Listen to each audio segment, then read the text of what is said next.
अच्छा सुनो, सब्सक्राइब करते वक्त ना घंटी बजा देना ताकि जब मैं ऑनलाइन आऊँ तो तुम्हारे फोन की भी घंटी बजे। बोला बोला शंकर भगवान की। प्रेजेंटेड बाय सिंहानी रिकॉर्डिंग स्टूडियो।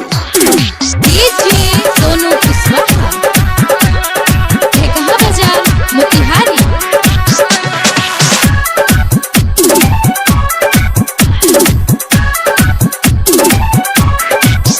3:30 बजे जाई हथियार लभड़ गए करबो तो हद इंतजार, करबो तो हद इंतजार, हद इंतजार। 3:30 बजे जाई हथियार लभड़ गए करबो तो हद इंतजार। संगे जेबै बाबा धाम बाबा रखथिन ध्यान, संगे जेबै बाबा धाम बाबा रखथिन ध्यान। तुहू मैंने जो न बतिया हमार सुन ना गए। 3:30 बजे रही हथियार लभड़ गए करबो तो हद इंतजार। 3:30 बजे रही हथियार लभड़ गए करबो तो हद इंतजार, हद इंतजार।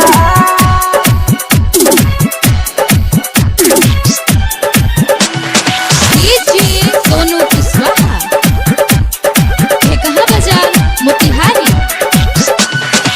कमर में चालो भाई रे सुनह करे जा, बोलबम बोलत रही है, बोलबम बोलत रही है। कौन नगद में चाहे शहद में एकड़ो से नहीं बोली है, एकड़ो से नहीं बोली है। कमर में चालो भाई रे सुनह करे जा, बोलबम बोलत रही है।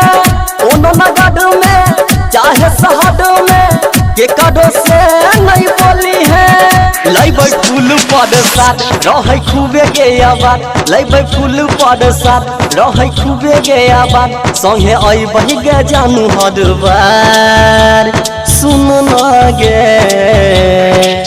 3:30 बजे रही हथियार लभड़ गए करबो तो हद इंतजार। 3:30 बजे रही हथियार लभड़ गए करबो तो हद इंतजार, हद इंतजार। सोनू कुशवाहा, कहाँ बाजार मोतिहारी।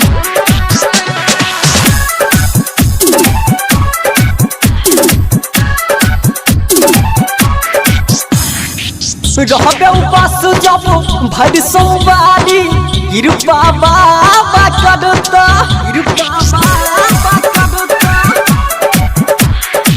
राइटर मुकेश वही हार्दिक पांड्या ये बनबे घरवाली,